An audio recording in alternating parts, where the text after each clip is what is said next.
महापरमहंसाय स्वादित चरण कमल चिन्ह मकरंदाय भक्तजन मानस निवासाय श्री रामचंद्राय नमः।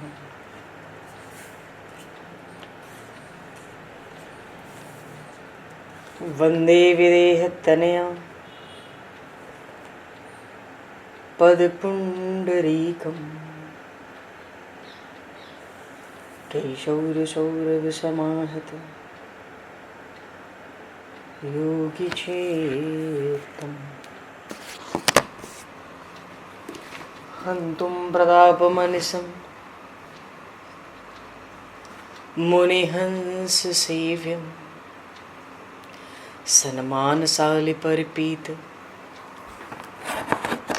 परागपुञ्जम्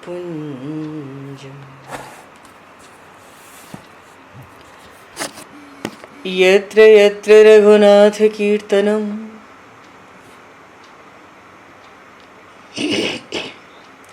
तत्र तत्र कृतमस्तकाञ्जलिं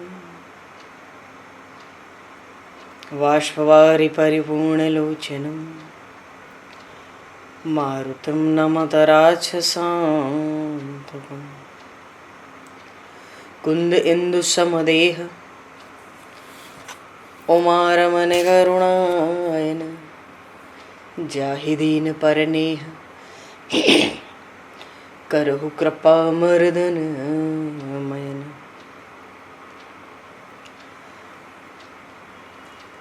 प्रहलाद नारद पराशर पुंडरीक व्यासे अम्बरीश शुक शौनक भीष्मदालभ्यां रुक्मांगद अर्जुन वशिष्ठ विभीषणादीन एतानहं परं भागवतान् नमामि।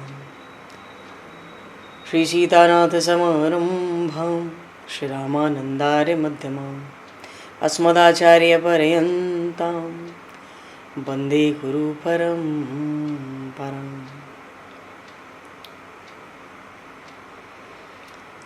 वर्णानामर्थसंज्ञानां रसानां छन्दसामपि मङ्गलानां च कर्तारो वन्दे वाणी विनायकौ।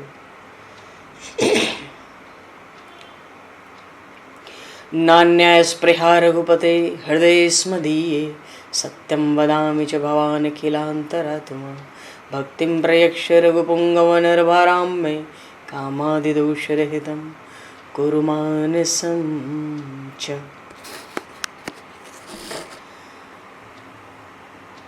बंधु तुलसी के चरण भक्त भक्ति भगवंत गुरु चतुर्नाम वपु एक तिनके पद वंदन के नाशहि विघ्न अनेक। बंधु तुलसी के चरण जिनकी न्यो जग काज कल समुद्र घोरत लगो प्रगट्यो सप्त जहां। श्री गुरु चरण सरोज रज निज मन मुकुर सुधार वर्णो रघुवर विमल यश जोदायक फल चार। हरि शरण। श्री राम जय राम जय जय राम। श्री राम जय राम जय जय राम।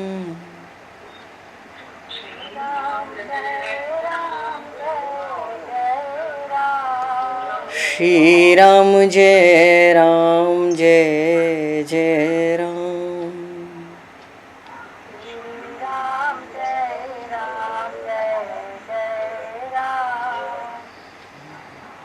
जय सिया राम जय जय हनुमान।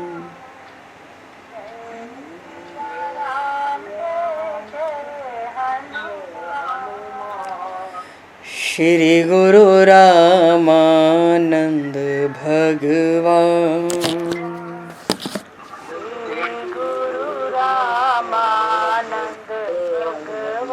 श्री गुरु रामानंद भगवान।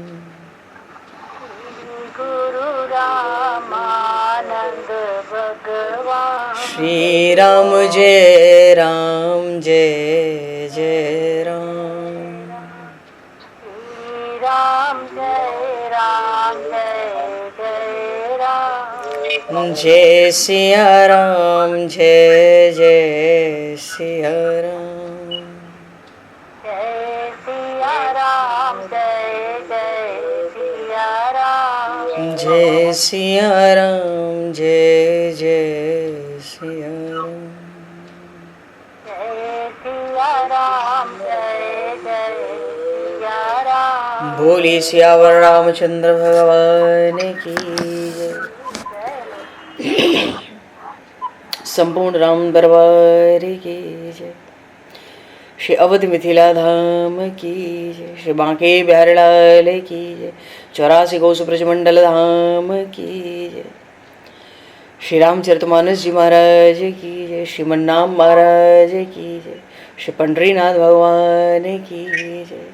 कली पावन अवतार गोस्वामी तुलसीदास जी महाराज की जय।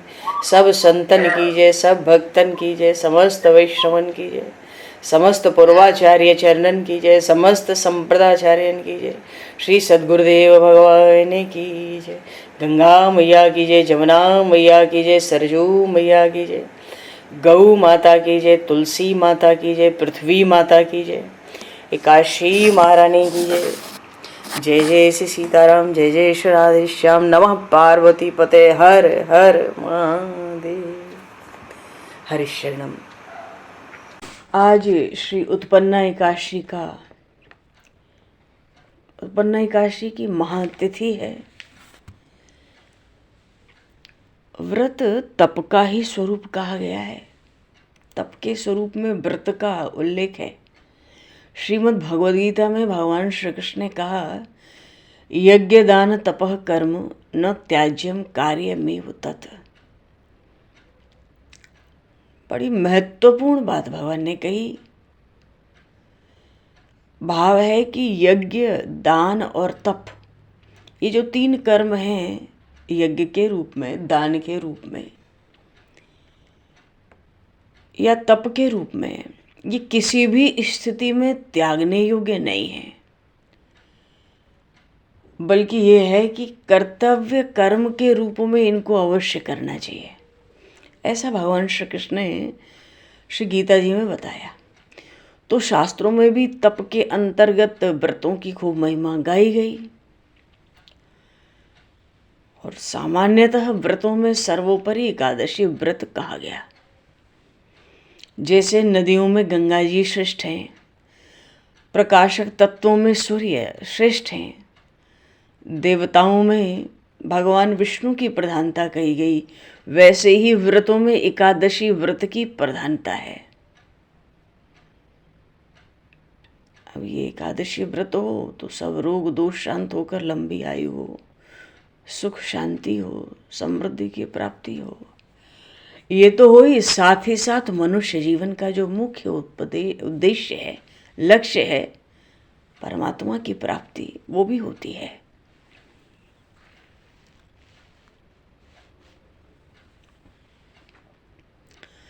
क्योंकि जब हम संसार में रहते हैं तो हमारी जो प्रवृत्ति है, सहज ही स्वाभाविक रूप से संसार के विषय भोगों की तरफ होती है, बनी रहती है। लेकिन अगर भगवत सन्निधि चाहिए तो संसार के भोगों से वैराग्य तो अत्यंत आवश्यक कहा गया। तो संसार का सब कार्य करते हुए भी कम से कम पक्ष में 15 दिन में एक बार अपने संपूर्ण भोगों से हम अलग हो जाएं, विरत हो जाएं और अपनी सात्विक वृत्तियों से भगवत चिंतन में संलग्न हो जाएं। इसी के लिए एकादशी व्रत का विधान है। एकादश्याम न भुंजीत पक्षयोरुभयोरपि। दोनों पक्ष की एकादशी, शुक्ल पक्ष हो चाहे कृष्ण पक्ष हो, तो एकादशी देवी का बोलिए श्री काशी महारानी की जय। श्री काशी महारानी का प्रादुर्भाव मार्गशीर्ष मास के कृष्ण पक्ष में हुआ। इस मास के कृष्ण पक्ष की उत्पन्ना एकादशी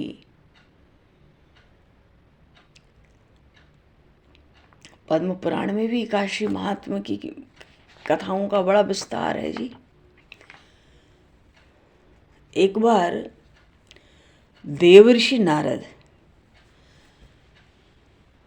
उन भगवान महादेव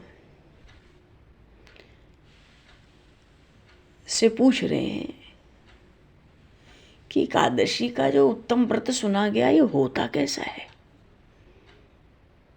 तो हे सर्वेश्वर, हे प्रभु, हे आशुतोष, हे गंगाधर, उस व्रत का जो कुछ फल है, जो कुछ फल प्राप्त होता है वो आप बतावें, क्योंकि फल ना पता पड़े तो कौन जाए। तो भगवान शिव ने कहा देवर्षि नारद से कि ये जो एकादशी है महान पुण्य फल को देने वाली है। यहाँ तक कि जो श्रेष्ठ श्रेष्ठ मुनिजन हैं उनको भी इसका अनुष्ठान करना चाहिए। ये बात भगवान शिव ने बताई। अब नक्षत्रों का योग अलग अलग हो, विशेष विशेष नक्षत्रों का योग बने, तो ये जो विशेष नक्षत्र का योग बनता है जिसमें ये महान पुण्यदायी होती है, फलदायी होती है, वो प्रायः सब शुक्ल पक्ष के नक्षत्र बनते हैं। और फिर इसके अलग अलग नक्षत्र होते हैं महान फल देने वाले, तो इन एकादशी का नाम भी अलग अलग हो जाता है। कभी जया, कभी विजया, कभी जयंती, कभी पापनाशिनी। तो ये 4 नाम से तो विशेष रूप से एकादशी व्रत विख्यात होता है। और सब पापों को नष्ट करने की सामर्थ्य इस एकादशी व्रत में हो, क्योंकि पाप जब तक शरीर में है तो वो प्रबल रह के कभी भी कुछ भी कराने पर, तो जब शुक्ल पक्ष की एकादशी हो और पुनर्वसु नक्षत्र हो, ये पुनर्वसु नक्षत्र बहुत सुंदर होता है, इसकी बहुत महिमा होती है। जब भी पुनर्वसु नक्षत्र मिले बहुत लाभ उठाने का संयोग रहता है। तो पुनर्वसु नक्षत्र हो शुक्ल पक्ष में तो जया, ये एकादशी को जया एकादशी कहती है। भगवान शिव ने देवर्षि नारद से कहा कि ये जया का व्रत हो जाए तो निश्चय ही पाप से छुटकारा हो जाता है। शुक्ल पक्ष में किसी भी महीने में शुक्ल पक्ष में जब एकादशी तिथि आवे द्वादशी से युक्त और श्रवण नक्षत्र हो, वो विजया का नाम होता है। विजया एकादशी में दान जो होता है, ब्राह्मण जो भोजन होता है, वो 1000 गुना फल देता है। कोई हवन करे, उपवास करे, 1000 गुने से भी अधिक फल होता है। ऐसे ही शुक्ल पक्ष में रोहिणी नक्षत्र आ जाए तो वो एकादशी जयंती एकादशी कहलाती है। अब वो किसी भी मास के शुक्ल पक्ष में रोहिणी नक्षत्र मिल जाए तो वो जयंती है, सब पाप हरती है। उस दिन अगर भगवान गोविंद का पूजन हो जाए निश्चय ही मनुष्य के सब पाप धो डालते हैं। और भगवान जब कभी किसी मास के शुक्ल पक्ष की द्वादशी एकादशी युक्त द्वादशी को पुष्य नक्षत्र हो तब तो महापुण्यमयी पापनाशिनी तिथि कहलाती है। अब कोई 1 वर्ष तक प्रतिदिन 1 प्रस्थ तिलदान करे और केवल 1 पापनाशिनी एकादशी को उपवास करे, उन दोनों का पुण्य समान होता है। जितनी भी एकादशी आती हैं सबसे बढ़कर, अब निर्जला एकादशी है ही, आज उत्पन्ना एकादशी है ही, प्रबोधिनी एकादशी है ही, अपार महिमा है इनकी। पर बीच में जो एकादशी आती हैं उनकी भी महिमा कम नहीं कही जा सकती। पर जब कभी किसी भी महीने में शुक्ल पक्ष में पुष्य नक्षत्र आ जाए एकादशी व्रत के साथ, उस तिथि के दिन पूजित होने पर संसार के जो स्वामी हैं, सर्वेश्वर जो श्री हरि हैं, वो संतुष्ट होते हैं और प्रत्यक्ष दर्शन भी देते हैं। और उस दिन जितने भी पुण्य कर्म होते हैं अनंत फल माना गया है।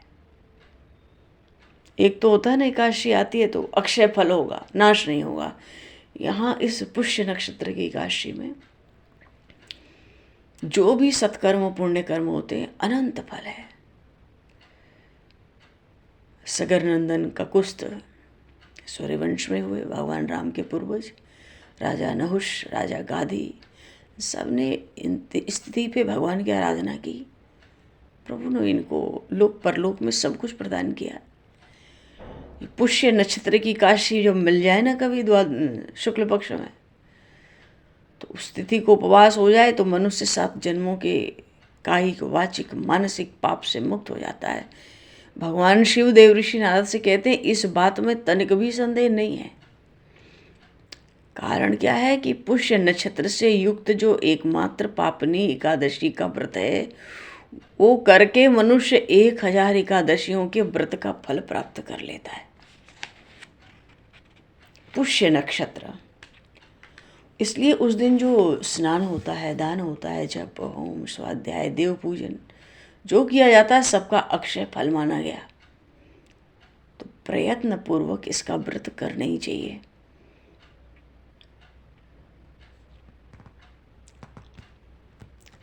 अच्छा, जिस समय धर्मराज युधिष्ठिर अपना 5वां अश्वमेध यज्ञ कर रहे थे, कर क्या रहे थे, 5म अश्वमेध यज्ञ का स्नान हो गया। उसी समय उन्होंने यदुवंशावतंश भगवान श्री कृष्ण से पूछा था कि प्रभु सब तो ठीक है, तो खा पी के एकादशी व्रत करना हो, उसका कोई स्वरूप हो तो वो भी बता मैं। हाँ, नक्त व्रत एक भुक्त व्रत। तो युधिष्ठिर जी महाराज पूछते हैं, नाथ ये नक्त व्रत क्या है और एक भुक्त व्रत क्या है, इसका पुण्य और फल क्या है, ये सब बताओ। तो भगवान श्री कृष्ण ने कहा कि देखो, हेमंत ऋतु में जब परम कल्याणमय मार्गशीर्ष मास आए, तब उसके कृष्ण पक्ष की ये जो उत्पन्ना एकादशी का दिन है, द्वादशी तिथि को उपवास करना चाहिए। भाव है कि एकादशी का वही व्रत हो जिसमें द्वादशी मिलता हो। इस बार एकादशी कल सुबह 6:30 बजे तक है लगभग, लेकिन सूर्योदय तो 7 बजे तक है ना। तो एकादशी और द्वादशी भी मिल रही है। सुबह दिन रात की एकादशी है और सूर्योदय से पहले द्वादशी भी है, तो पारण द्वादशी में ही होगा। हाँ, तो ये जो इसको व्रत करना चाहिए, भगवान श्री कृष्ण ने बताया। वैसे तो दशमी को ही एक भुक्त रहना चाहिए, एक बार भोजन, बड़ी पवित्रता से शुद्ध चित्त। ये भाव आ जाता है कि कल एकादशी रहना है, तो संयम अपने आप बढ़ जाता है। तो एक भुक्त का अर्थ होता है एक बार भोजन। वो एक बार भोजन आकाश में तारे दिख जाएं तब कोई करे, गृहस्थ के लिए वही है, उसको कहते हैं नक्त भोजन। आकाश में तारे आ गए, पर सन्यासी के लिए ऐसा नहीं होता है। दिन डूबने से पहले आधा घंटा पहले सन्यासी को रात्रि भोजन का निषेध है शास्त्रों में। तो अधिकाधिक सूर्यास्त से आधा घंटा पहले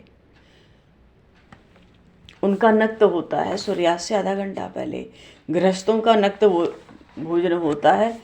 आकाश में तारे दिखने पर विलंब नहीं करना है ज़्यादा, बस आकाश में तारे आए, हो गया समय। तो दशमी बीत जाए तो भगवान कह रहे हैं युधिष्ठिर जी से कि हे कुंती नंदन, एकादशी को प्रातःकाल व्रत करने वाला मनुष्य व्रत का नियम ग्रहण कर ले। दोपहर को, शाम को, सवेरे जब चाहे पवित्रता के लिए स्नान करें। सबसे बढ़िया स्नान है घर में जल को छानकर शुद्ध कर लें, घर पर ही स्नान हो तो उत्तम स्नान है। तीर्थों से भी उत्तम स्नान कहा गया। क्यों? हम कहीं भी जाकर स्नान करते हैं, जल में खड़े होते हैं तो जल जंतुओं को वहाँ पीड़ा होती है हमारे खड़े होने से। तो जो उनको पीड़ा होती है वो पाप हमारे सर आता है। तो घर में गंगा जल से स्नान करें, जल को छान कर शुद्ध कर लें, फिर घर पे स्नान।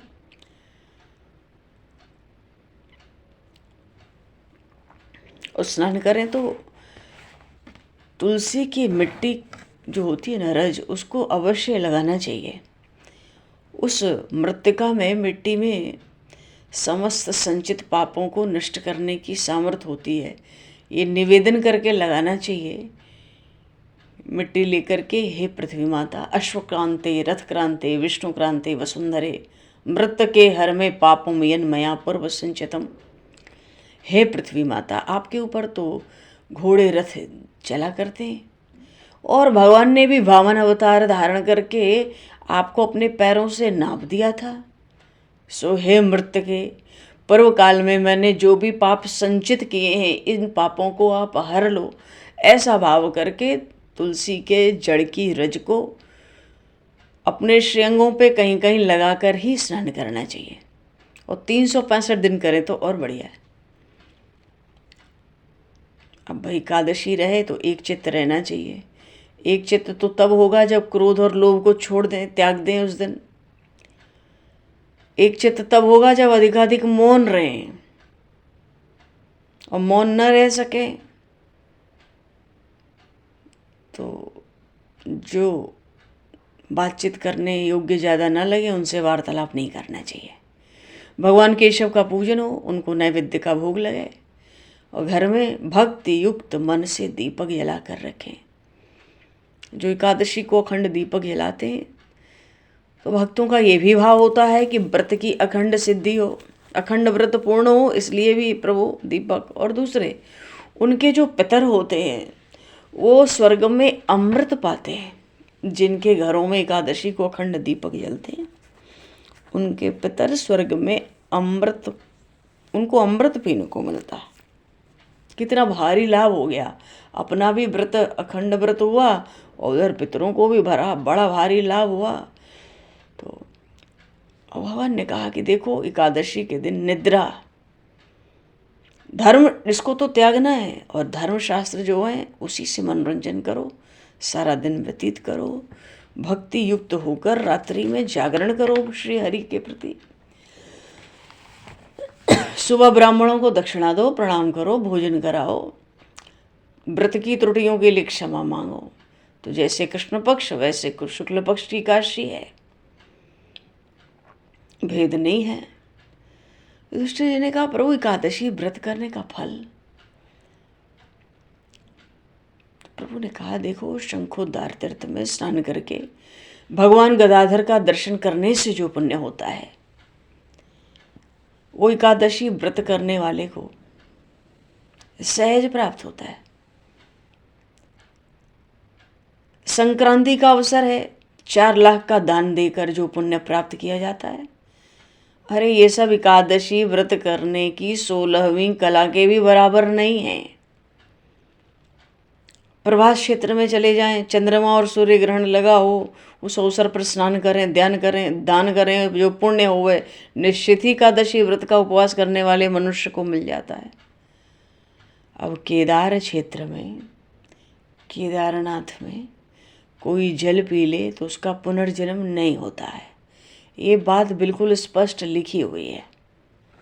कोई केदारनाथ जाए, वहाँ जल पी ले, फिर से जन्म होगा ही नहीं। ऐसा ही बड़ा भारी महात्म्य एकादशी का है, क्योंकि एकादशी गर्भावास का निवारण करती है, इससे छुड़ाने वाली है। तो पृथ्वी पर अश्वमेघ यज्ञ का जो फल है उससे 100 गुना अधिक फल एकादशी व्रत करने वाले को मिलता है। अब किसी के घर में तपस्वी और श्रेष्ठ ब्राह्मण भोजन करें तो भाई उस गृहस्थ को भी बड़े भारी फल की प्राप्ति होती है।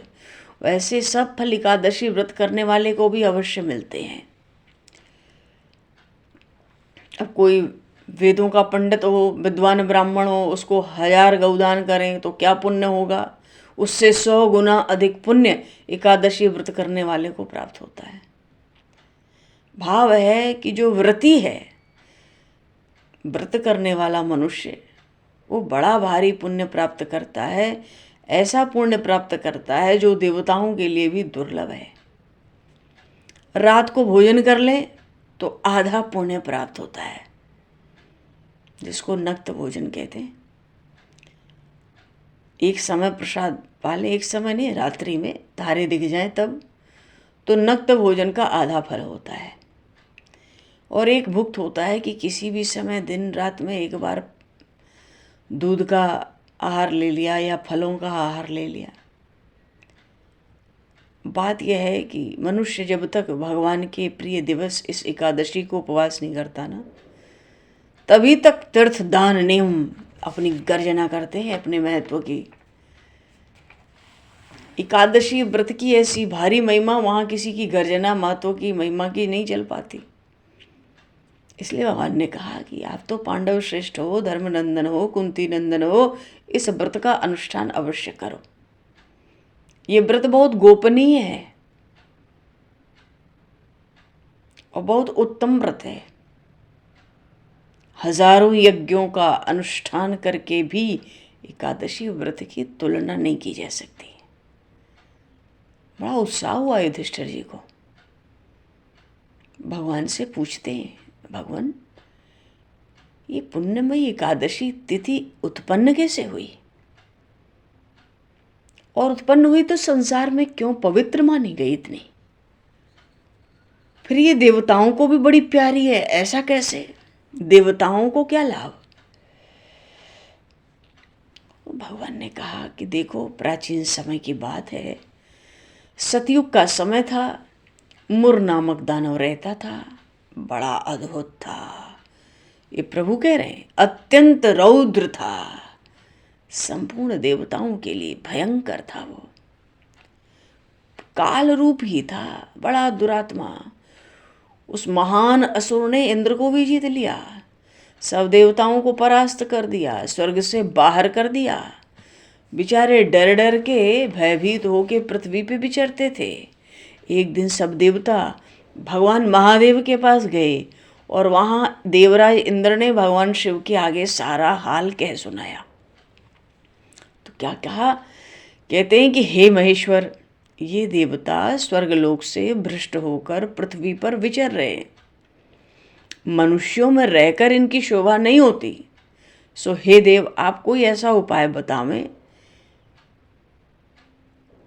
देवता किसका सहारा ले? अब मनुष्यों के बीच में देवता रहे तो शोभा की बात तो नहीं है ये। भगवान महादेव ने कहा कि देवराज देखो, वहीं चले जाओ जहाँ सबको शरण देने वाले, सबकी रक्षा में तत्पर रहने वाले जगत के स्वामी भगवान गरुड़ध्वज विराजमान हैं। तुम सब वहीं जाओ, वे ही तुम लोग की रक्षा करेंगे। भगवान श्री कृष्ण बोले, युधिष्ठिर, भगवान शिव की बात मानकर सुनकर परम बुद्धिमान जो देवराज इंद्र हैं, सब देवताओं के साथ वहाँ गए।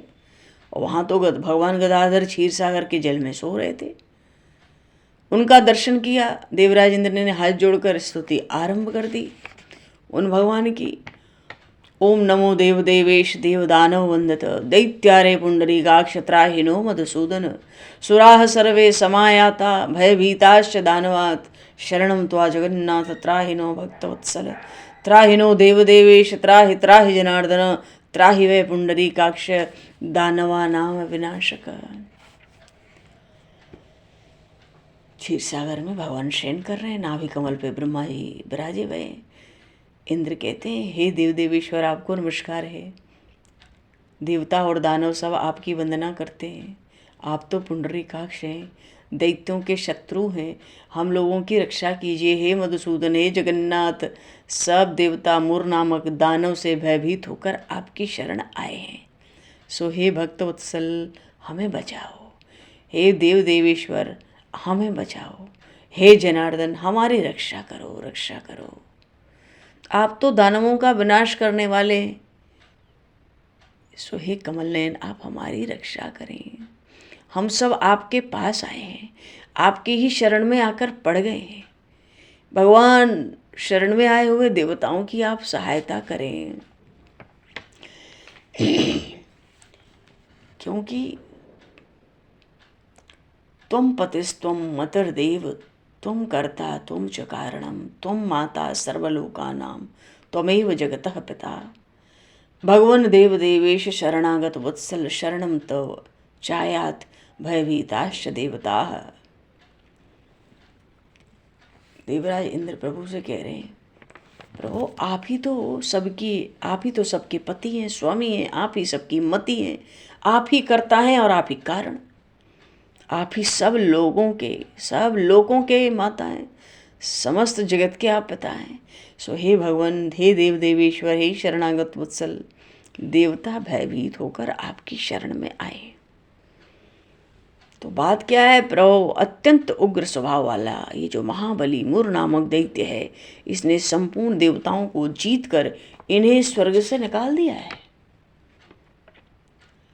तो इंद्र की ये बात सुनकर भगवान बोले, देवराज वो दानव कैसा है, उसका रूप और बल कैसा है, और उस दुष्ट के रहने का स्थान कहाँ है, ये तो बताओ। इंद्र बोले, देवेश्वर, पूर्व काल में ब्रह्मा जी के वंश में आपको तो पता है तालजंग नाम का एक महान असुर उत्पन्न हुआ, बड़ा अत्यंत भयंकर था। उसी का पुत्र है ये मुरदानव, ये मुरदानव के नाम से विख्यात हुआ। ये भी अत्यंत उत्कट है, महापराक्रमी है, देवताओं के लिए बड़ा भयंकर है। हाँ, चंद्रावती नाम से प्रसिद्ध एक नगरी है, उसी में अपना स्थान बनाकर निवास करता है। और हे प्रभु, आपसे कहूँ, उस दैत्य ने समस्त देवताओं को परास्त करके स्वर्गलोक से बाहर कर दिया है। उसने तो एक दूसरे ही इंद्र को स्वर्ग के सिंहासन पर बिठाया है। अग्नि, चंद्रमा, सूर्य, वायु, वरुण सब उसने दूसरे बना दिए। प्रभु, मैं सच्ची बात बता रहा हूँ, उसने सबको ही दूसरे कर लिए हैं। देवताओं को तो प्रत्येक स्थान से उसने वंचित कर दिया है। इस बात को सुनते ही भगवान जनार्दन को बड़ा क्रोध हुआ। देवताओं को साथ लिए चंद्रावतीपुरी गए। देवता देखते हैं वो दैत्यराज मुर बार बार गर्जना कर रहा है। सब देवता परास्त हो गए, 10 दिशाओं में भाग गए, रह गए वहां प्रभु। जब भगवान को उस दानव ने देखा, मुर नामक दानव ने भगवान को देखकर कहता है, खड़ा रहे, खड़ा रहे। तो जब उसने ऐसे ललकारा तो भगवान के नेत्र क्रोध से लाल हो गए। और प्रभु बोले, अरे दुराचारी दानव, मेरी इन भुजाओं को देख। इतना कहते ही प्रभु ने दिव्य बाणों से सामने आए हुए जो दुष्ट दानव थे उनको मारना आरंभ किया। दानव भय से व्याकुल हो गए। भगवान श्री कृष्ण कहते हैं कि देखो, उसके बाद प्रभु ने दैत्यों की सेना पर अपना सुदर्शन चक्र से प्रहार किया। अब तो सब जगह जगह छिन्न भिन्न होकर सैकड़ों योद्धा मौत के मुंह में चले गए। तो इतने युद्ध में भी हमें लगता है मानो कुछ अब ये एक दिन में मरने का तो था नहीं। गजग्राह का ही युद्ध हुआ, पशुओं का तो 1000 वर्ष चला। भगवान ने सोचा आज ही तो युद्ध आरंभ हुआ है, फिर युद्ध का अपना एक समय भी होता है युद्ध करने का। जब समय हो जाता है तो वैसे भी युद्ध को विश्राम दे देना चाहिए संध्या काल में। तो इतने योद्धा मरते चले गए, कटते चले गए। तो प्रभु ने सोचा कि चलो थोड़ा विश्राम करो। कहाँ करो? वो भगवान मधुसूदन बद्रिकाश्रम में चले गए। वहाँ पर एक सिंहावती नाम की गुफा थी। वो एक ही गुफा थी, वो 12 योजन लंबी थी। और उस गुफा का जो प्रवेश द्वार था ना, वो एक ही दरवाजा था। भगवान सोचे यहाँ चल के थोड़ा सा विश्राम होने दो। मानो प्रभु वहाँ सो रहे हैं। तो ये जो दानव मुर था, ये तो लगा ही था प्रभु को मार डालने के उद्योग में। पर दैत्य दानव, ये राक्षस, ये तो देखते नहीं कि भाई क्या समय नहीं है, युद्ध धर्म के विरुद्ध है कि धर्म से युक्त है। ये तो दिन रात लगा रहा कि इसको मार डालो। तो भगवान के पीछे पीछे लगा ही रहा है। वो भी धीरे से पहुंच गया बद्रिकाश्रम के सिंहावती गुफा में, घुस गया गुफा में। घुसा तो भीतर देखा कि भगवान को देखा कि वो तो सो रहे। इसको बड़ा हर्ष हो गया। वो सोचने लगा सोते हुए भगवान को देखकर कि ये देवता दानवों को भय देने वाला देवता है। ये हम सबको बड़ा भयभीत करता है, बड़ा संहार भी किया इसने एक ही दिन में। इसको तो निस्संदेह मार डालूंगा आज। मानो अब देखो सोए में मारना चाहता है। कैसा अधर्म का युद्ध कर रहा है और कहाँ आके युद्ध कर रहा है, किस समय आकर युद्ध कर रहा है। कहता मार डालूंगा। भगवान श्री कृष्ण युधिष्ठिर जी से कहते हैं दानव ने इस प्रकार विचार किया और ऐसा विचार करते ही उन भगवान के शरीर से एक कन्या प्रकट हुई जो बड़ी ही रूपवती, सौभाग्यशालिनी, दिव्य अस्त्र शस्त्रों से युक्त भगवान के तेज के अंश से उत्पन्न हुई। इसलिए उसका बल और पराक्रम महान था। और वो जो दानवराज था मुर, उस मुर ने उस कन्या को देखा तो जैसे ही कन्या की दृष्टि उस मुर दानव पर पड़ी ना, उस कन्या ने युद्ध का विचार करके उस मुर नामक दानव के साथ युद्ध के लिए याचना की। मानो युद्ध की भिक्षा मांगी, तुम मेरे साथ युद्ध करो। तो वो तो मारने आया था, वीर रस से परिपूर्ण था ही। आश्चर्य में तो था क्योंकि आंख के सामने ही कन्या प्रकट हुई। कोई प्रकट हुई उस सोते हुए भगवान के भीतर से, पर अवसर कहाँ था। उस कन्या ने युद्ध की याचना कर ली। अब कैसे याचना ठुकरावे, युद्ध छिड़ गया। हालांकि वो कन्या हर प्रकार से युद्ध करने की कला में बड़ी निपुण थी, लेकिन वो जो मुर नामक दानव था ना, वो जो महान असुर था, कन्या को युद्ध करना नहीं पड़ा। उसने तो एक हुंकार की, बस एक हुंकार मात्र से वो मुर नामक जो दैत्य दानव था वो राख का ढेर हो गया। दानव जब राख का ढेर हुआ तो भयंकर मानो अग्नि प्रकट हो गई हुंकार से। बड़ी बड़ी भारी ध्वनि किया वो कष्ट में। भगवान जाग गए। प्रभु ने देखा अरे ये तो वही मुर्दानव है, धरती पे गिरा है। प्रभु ने पूछा मेरा ये शत्रु अत्यंत उग्र भयंकर था, किसने इसको मार डाला, किसने इसका वध किया। तो वो कन्या बोली हे स्वामिन, क्योंकि वो सौभाग्यवती थी, छोटी सी कन्या नहीं थी। उसने कहा हे स्वामिन, आपके ही प्रसाद से, आपकी कृपा से मैंने इस महादैत्य का वध किया है। श्री भगवान ने कहा अरे कल्याणी, तुम्हारे इस कर्म से तो तीनों लोक के मुनि और देवता आनंदित हुए।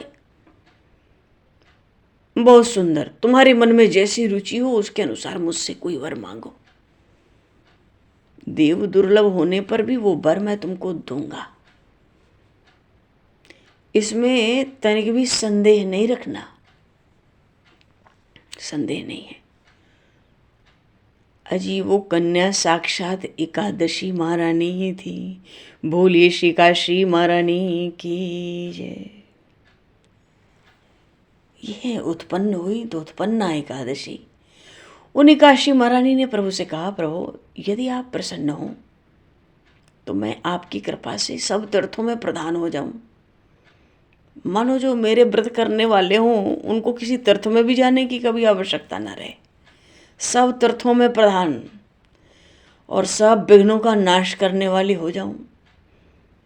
उसके लिए अन्य अन्य देवी देवताओं को विघ्नों के नाश के लिए उनके भी आह्वान की आवश्यकता न रहे। मेरे भक्तों को न तीर्थों की आवश्यकता रहे, न अन्य अन्य देवी देवताओं की आवश्यकता रहे, और मैं सब प्रकार की सिद्धि देने वाली देवी हो जाऊं। तो ये बात तो बिल्कुल सच्ची है, पक्की पक्की बात है जी। काशी महारानी ने प्रभु से भी कहा कि हे जनार्दन, जो लोग आप में भक्ति रखते हुए मेरे दिन उपवास करेंगे उनको सब प्रकार की सिद्धि प्राप्त हो जाए। हे माधव, जो लोग उपवास करें या नक्त या एक भुक्त करें, किसी एक समय दिन भर में या शाम को कुछ प्रसाद पा लिया भोग लगा के, तो जो लोग उपवास करें, नक्त या एक भुक्त उपवास करें, तो ऐसे व्रत करने वालों को भी, जो मेरे व्रत का पालन करें, उनको आप धन दो, धर्म दो, मोक्ष प्रदान करो। भगवान बोले, तुम जो कहती हो वो सब पूर्ण होगा। भगवान श्री कृष्ण युधिष्ठिर जी से कहते हैं कि ऐसा वर पाकर वो महाव्रता एकादशी बहुत प्रसन्न हुई। दोनों पक्षों की एकादशी इसलिए समान रूप से कल्याण करने वाली है। शुक्ल पक्ष कृष्ण पक्ष में कभी भेद नहीं करना चाहिए।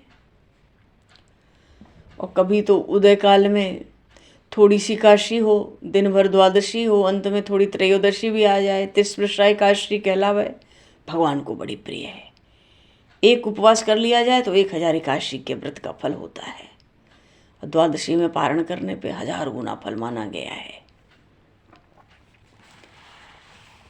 तो प्रभु कहते हैं कि व्रत कैसे करना है? द्वादशी युक्त एकादशी व्रत करना है।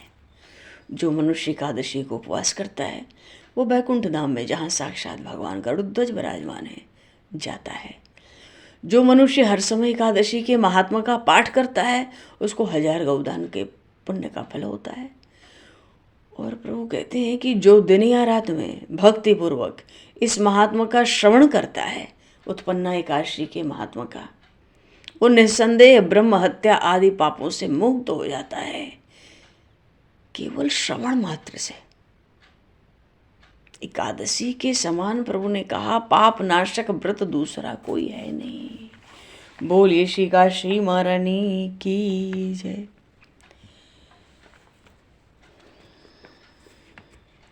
श्री भक्त वत्सल भगवान की जय। तो प्रभु भगवान तो सब दुखों को हरने वाले हैं, तरह तरह के विधान बना देते हैं। ऐसे ही प्रभु ने अपने ही भीतर से उनको प्रकट करके काशी महारानी को मुर्दानों का वध कराया, संसार में देवताओं के लिए यश दिलाया, और भक्तों का भी बड़ा भारी काम बन गया। भगवान तो सब दुख को हर लेते हैं। भगवान तो जीव मात्र पर दया करते हैं। भगवान तो महान अपार महिमा है जी, अपार शक्तिशाली, शरणागत वत्सल, जीव की सब इच्छाएं पूर्ण करने वाले। भगवान शिव भी उन प्रभु का निरंतर जप करते हैं। सब देवता, ब्रह्मा आदि देवता, सब देवता भगवान के चरणारविंद की निरंतर सेवा करते हैं। बोलिए श्री काशी महारानी की, श्रीमद् भागवत महापुराण की।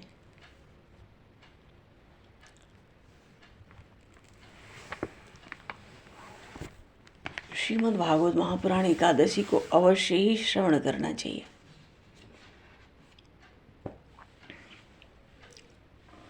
भगवान तो परात्पर हैं, अजन्मा हैं, अक्षर हैं, जो वेदों के शास्त्र हैं, श्रुति शास्त्र के लिए अगोचर हैं, जिसमें नाम और रूप के लिए कोई अवकाश तो है नहीं, जिन प्रभु को वर्ण आश्रम का कोई स्पर्श तो है नहीं, जो गुण धर्म कर्म से परे हैं, ऐसे वो पूर्णावतारी भगवान श्री कृष्ण ने यदुवंश में अवतार लिया।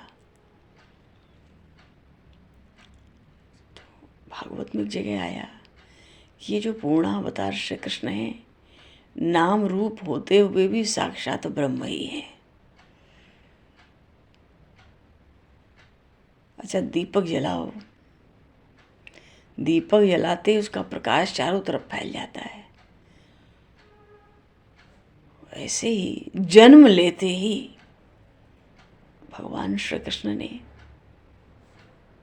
आज भागवत की कथा में भगवान श्री कृष्ण का प्रागट्य हुआ, जन्म लेते ही भगवान श्री कृष्ण ने ऐसे ऐसे कर्म किए जो देवता भी जो कर्म न कर सके, ऐसा चरित्र किया। आगे चल के तो दावाग्नि को शांत कर गई। 2-3 बार तो अग्नि पी गए। पर्वत को नखों पर उठा लिया। 7 दिन 7 रात पूतना का वध कर दिया। वत्स का हरण किया, ब्रह्मा जी को भी चक्कर में डाल दिया। अघासुर दैत्य का वध किया, अमर जैसा था, देवता थर थर कांपते थे इससे। कालिया नाग का विष निकाल दिया। प्रभु ने यमलोक में जाकर मरे हुए गुरुपुत्र को जीवित करके ले आए।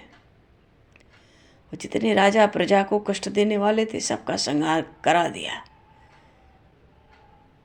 तो कैसे कराया? किसी को तो सेना के द्वारा कराया, किसी को अपने हाथ से, किसी को अन्य प्रयोग में, किसी को कुटुंब कलह के बहाने, और शिशुपाल जैसे को तो अग्र पूजा के बहाने अधर्म का नाश करके धर्म की महिमा बढ़ा दी।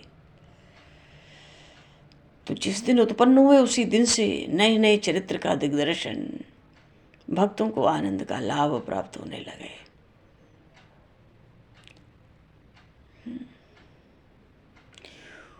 भूमिर भरावतरणाय यदुष्वजन्मा जातः करिष्यति सुरैरपि दुष्कराणि वादैर विमोहयति यज्ञकृतो तदारणा शुद्रान कलौषित भुज न्यः निष्यदन्ते।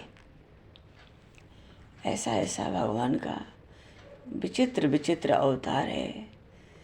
मोहिनी अवतार लिया तो पूछो ही मत। देवासुरे युधि च दैत्य पतिन सुरार्थे हत्वांतरेषु भुवनान्य ददात कला भी। समुद्र मंथन अंत में देवता दानव भिड़े तो बीच में अमृत के लिए भयंकर कलह। उसी समय भगवान ने मोहिनी रूप धारण किया। दानवों को तो सुरापान, देवताओं को अमृतपान। और राहु को किसी प्रकार चोरी से अमृत का थोड़ा भाग मिल गया, पीने लगा। भगवान ने तुरंत उसके सिर का छेदन कर दिया। कभी वामन रूप धरते राजा बलि को पाताल भेज दिया। 3 लोग छीन के देवताओं को अर्पित कर दी। परम भक्त बलि जिसने सर्वस्व का समर्पण कर दिया, इस कारण बलि के भगवान द्वारपाल भी तो बने।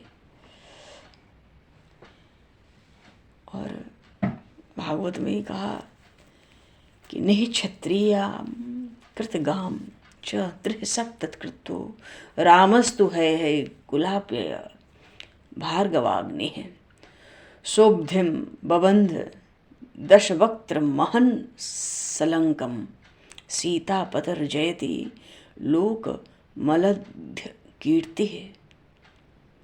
अवतारों में सर्वश्रेष्ठ रामावतार धारण करके भगवान ने समुद्र में पत्थरों को तैरा दिया।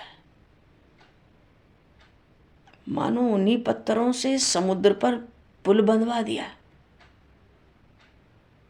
बानरों से दैत्यों को मरवा दिया, राक्षसों को मरवा दिया बानर भालू से। और वो स्वर्ण नगरी जो लंका थी, जिसका वैभव 3 लोक 14 भुवन में बड़ा विख्यात था, अपने शरणागत विभीषण को अर्पित कर दिया। जंगल में पड़ी हुई शिला थी, शिला बनी हुई अहिल्या का केवल चरण स्पर्श उद्धार हो गया। मानो रामावतार में प्रभु ने संसार का उद्धार करके अपनी कीर्ति को अमर कर दिया। इसीलिए एकनाथ जी महाराज एक जगह बताने लगे कि इसलिए राम नाम का जप करने वाला पुरुषोत्तम कहा जाता है।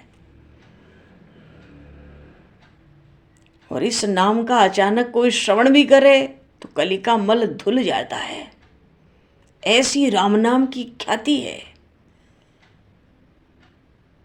एकनाथ जी महाराज ने तो यहाँ तक इस श्लोक की व्याख्या में कहीं कहा कि जो रामचरित्र सुनते हैं और जो रामचरित्र का ही गुणगान करते हैं वे धन्य हैं। भगवान के 24 अवतारों की महिमा। अरे भक्तों के भक्त भगवान श्री हरि ने अनेक अवतार धारण करके अद्भुत अद्भुत कार्य किए।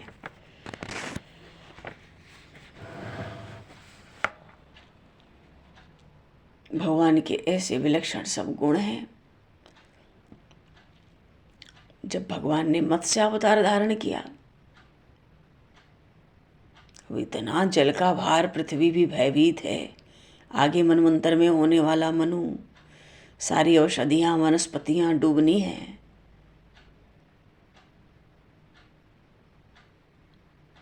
मत्स्य अवतार में जैसे कहते हैं ना, ब्रह्मा जी का जो सुबह से शाम का दिन है 1000 बार चारों युग बीतता है। इसमें भगवान के सब अवतार होते हैं।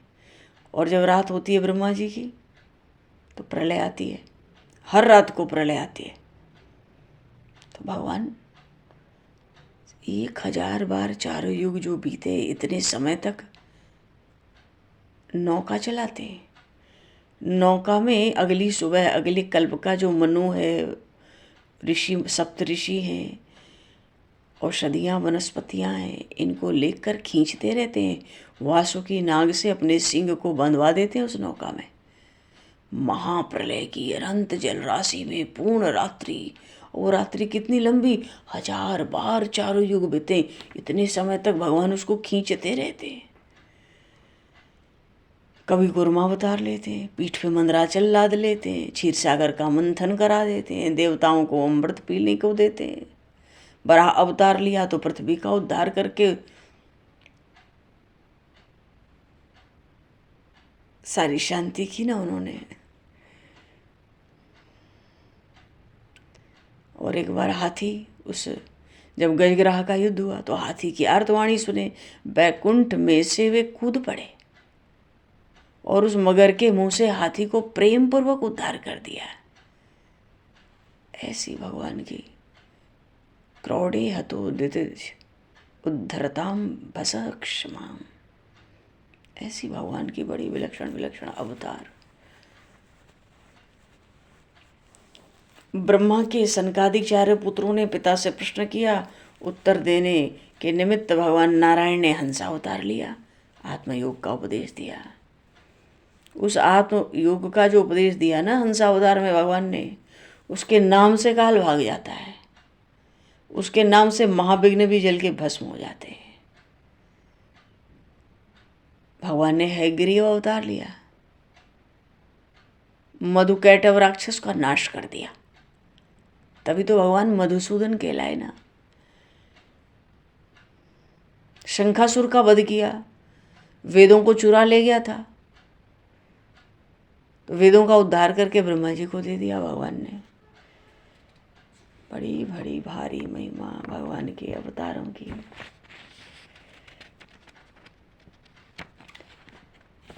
बोली श्रीमद् भागवत महापुराण की। हैं तो देखो अजन्मा,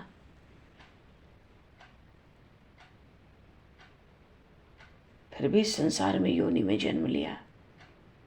धर्म ऋषि की धर्म पत्नी मूर्ति नाम की जो दक्ष कन्या थी, उनको माता बनाकर उनके उदर से होते हुए भी नर नारायण इन 2 रूपों में भगवान अवतरित हुए। नारायणो नर ऋषि प्रवह प्रशांत, नर नारायण का अवतार लिया कवि। भगवान के लीला चरित्र।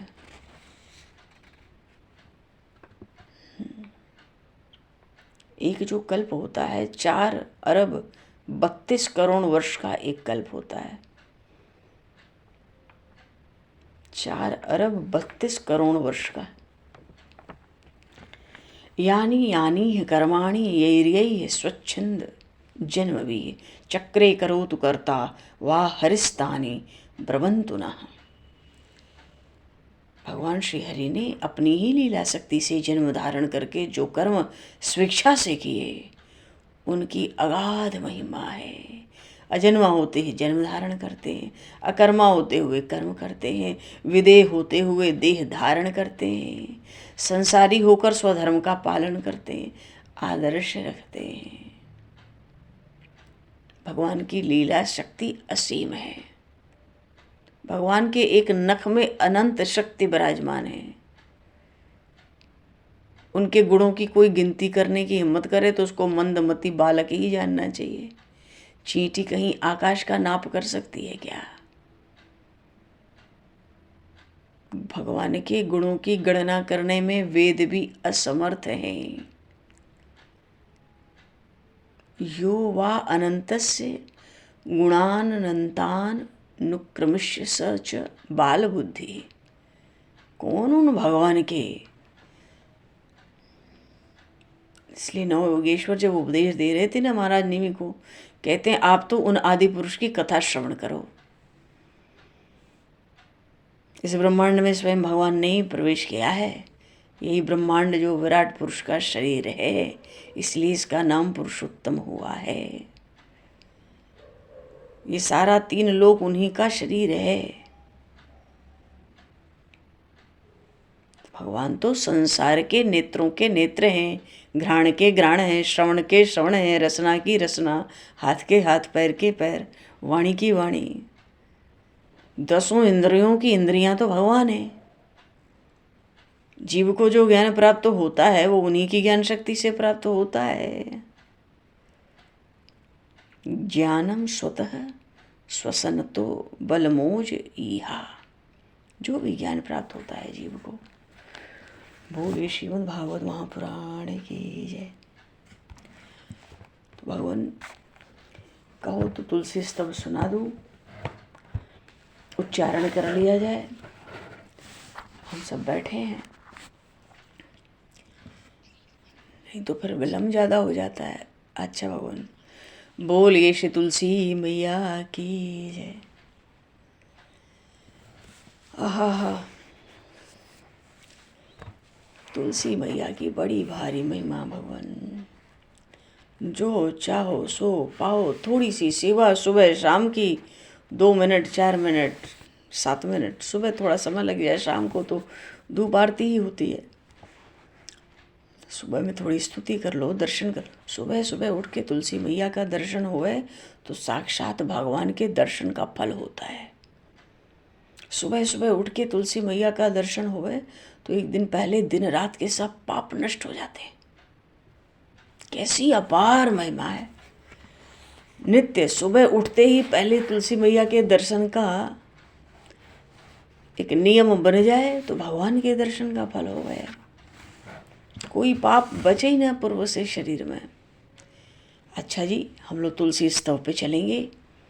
पद्म पुराण के षष्ठी खंड के अध्याय 61 में ब्रह्मा जी महाराज ने अन्य ऋषियों को श्री तुलसी मैया की महिमा सुनाई। उसी को श्री तुलसी स्तव कहा जाता है। इसके उच्चारण करने मात्र की बड़ी भारी महिमा कही गई। केवल उच्चारण कर लिया जाए तो जन्म से लेके आज तक का, अभी तक का सब पाप नष्ट। ये भी तो एक बड़ी भारी महिमा हुई, इकट्ठा ही सब नष्ट हो जाए।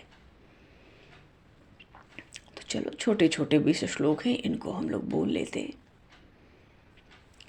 मुनय सिद्ध गंधर्वाः पाताले नागराट स्वयं प्रभावम तव देवेशी गायन्ति सूर सत्तमा। न ते प्रभावं जनन्ति देवताः केशवादृते गुणानां परिमाणन्तु कल्प कोटि शतैरपि। कृष्णानन्दात् समुद्भूता क्षीरोदमथनोद्यमे उत्तमांगे पुरा एन तुलसी विष्णुना धृता। प्राप्यतानि त्वया देवी विष्णोर अंगानि सर्वशः पवित्रता त्वया प्राप्ता तुलसीं त्वां नमाम्यहम्। त्वदंग संभवै पत्रैः पूजयामि यथा हरिं तथा कुरुष्व मे विघ्नं यतो यामि परां गतिम्। रूपिता गोमती तीरे स्वयं कृष्णेन पालिता जगद्धिताय तुलसी गोपीनां हितहेतवे। वृंदावने विचरता सेविता विष्णुना स्वयं गोकुलस्य विवृद्ध्यार्थं कंसस्य निधनाय च।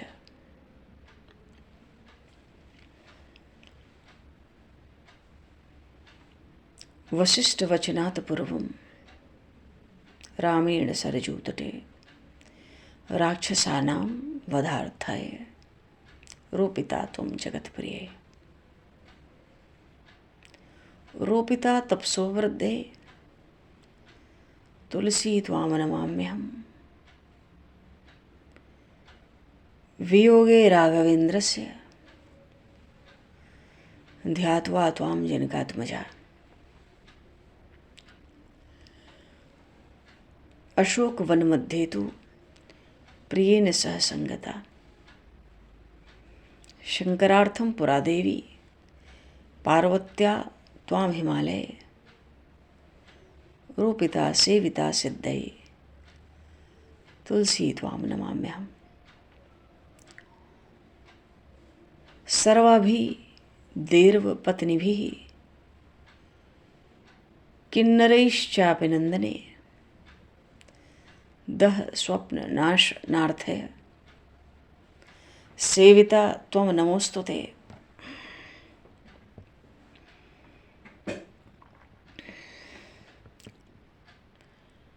धर्मारण्ये गयायां च सेविता पितृभिः स्वयं सेविता तुलसी पुण्य आत्मनो हितमीक्षता। रोपिता रामचंद्रेण सेविता लक्ष्मणेन च पलिता सीताय भक्त्या तुलसी दंडके वने। त्रैलोक्यव्यापिनी गंगा यथा शास्त्रेषु गीयते तथैव तुलसी देवी दृश्यते सचराचरे। ऋष्यमुखे च वसता कपिराजेन सेविता तुलसी बाल नाशय तारा संगम हेतवे।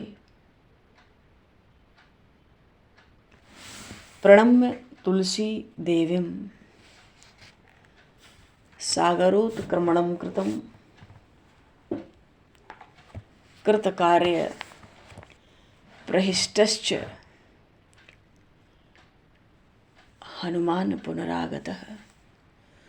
तुलसी ग्रहणं कृत्वा विमुक्तोयात पातकैः अथवा मूलशार्दूला ब्रह्महत्यां व्यपोहति। तुलसी पत्रगलितं यस्तोऽहं सरसा वहेत् गंगा स्नानम् अवानपोति दश धेनु फलप्रदम्। प्रसीद देवी देवेशी प्रसीद हरिवल्लभे शिरोद्मथनोद्भते तुलसी त्वां नमाम्यहम्। द्वादश्याम जागरे रात्रो यः पठेत तुलसी स्तवं द्वात्रिंशत् अपराधांश क्षमते तस्य केशवः इति पद्मपुराणे षष्ठीखंडे श्री तुलसी स्तव संपूर्णम। ब्रह्मा जी कहते हैं कि इसके उच्चारण करने मात्र से हमने जो बाल्यावस्था कुमारावस्था युवावस्था वृद्धावस्था में जितने भी पाप किए होते हैं वे सारे नष्ट हो जाते हैं। उच्चारण सुनकर भगवान भी बड़े संतुष्ट होते हैं, बड़ा दिव्य सुख प्रदान करते हैं। और जो उच्चारण करते हैं भक्तजन उनके हृदय में भगवान कृष्ण के प्रति अविचल भक्ति उत्पन्न होती है। ऐसे भक्त का कभी वैष्णवों से भक्तों से वियोग नहीं होता, फिर बुद्धि कभी अधर्म में भी नहीं जा पाती। बोलिए श्री तुलसी मैया की। एक चीज़ और, थोड़ा एकादशी के 26 नामों का उच्चारण कर देते हैं। उच्चारण मात्र आप श्रवण कर लें, जो बोलते हों बोल सकते हैं साथ में। इसके तो कीर्तन की महिमा से लेकर गई वाणी से उच्चारण पर श्रवण करें। अथ एकादशी नामानि। श्री गणेशाय नमः। सूत उवाच भी कहते हैं सूत जी महाराज कि व्रत करने में कोई त्रुटि हो, उद्यापन में कोई त्रुटि आ जावे, न बने कोई बात, तो इन 26 एकादशियों के नाम का कीर्तन करने से सब एकादशी व्रतों का फल सहज ही शीघ्रता से प्राप्त हो जाता है, कमी होने पर भी व्रत में उद्यापन में। अथ 12 मासेषु एकादश्यो भवन्त्याः अधिके मासे चापन्ये ये च द्वयि भवतः शुभे।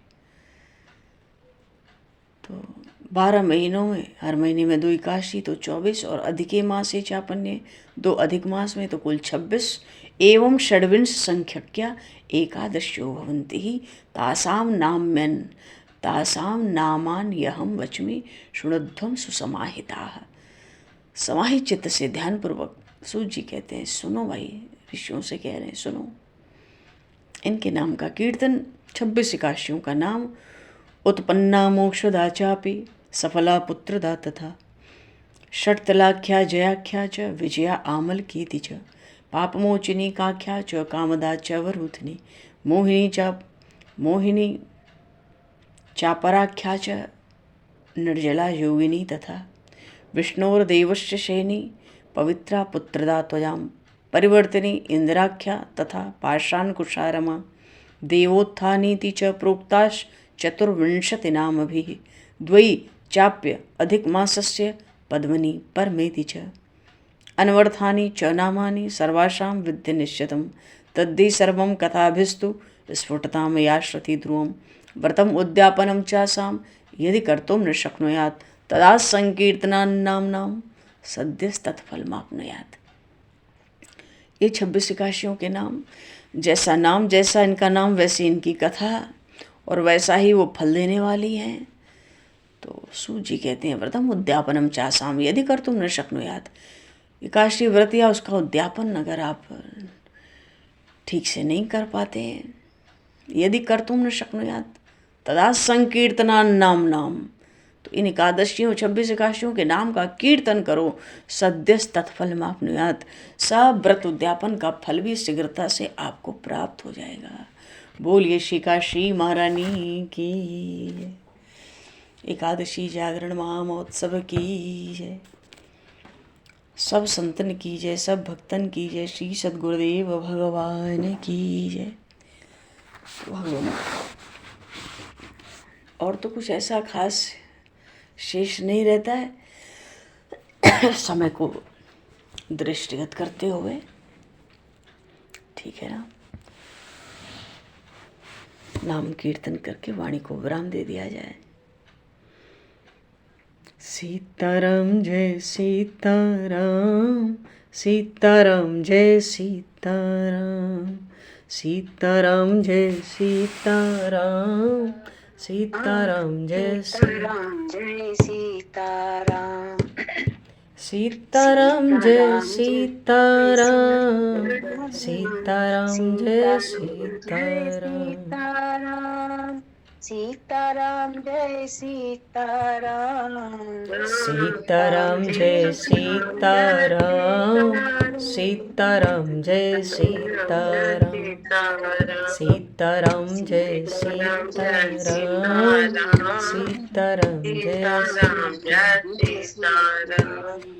सीताराम जय सीताराम, सीताराम जय सीताराम, सीताराम जय सीताराम, सीताराम जय सीताराम, सीताराम जय सीताराम, सीताराम जय सीताराम, सीताराम जय सीताराम, सीताराम जय सीताराम, सीताराम जय सीताराम, सीताराम जय सीताराम, सीताराम जय सीताराम। बोलिए श्री काशी महारानी की जय, श्यावर रामचंद्र भगवान की। समय को दृष्टिगत करते हुए आज यहीं पर वाणी को विराम। वाक्य पुष्पांजलि प्रभु के श्री चरणों में सादर समर्पित। आप सभी को भी यथायोग्य जय श्री राम, जय जय शरणम, जय श्री सीताराम। अनेक करुणा परमेश्वर। श्री गुरु महाराज स्मरणाते सामजपादवीरं जय श्री गुरु महाराज जय श्री गुरु जय बोलो भगवान आप लोग बोलो हरे राम हरे राम हरे राम लाल की जय जय हो युवा सरकार की जय जय श्री राधा वल्लभ लाल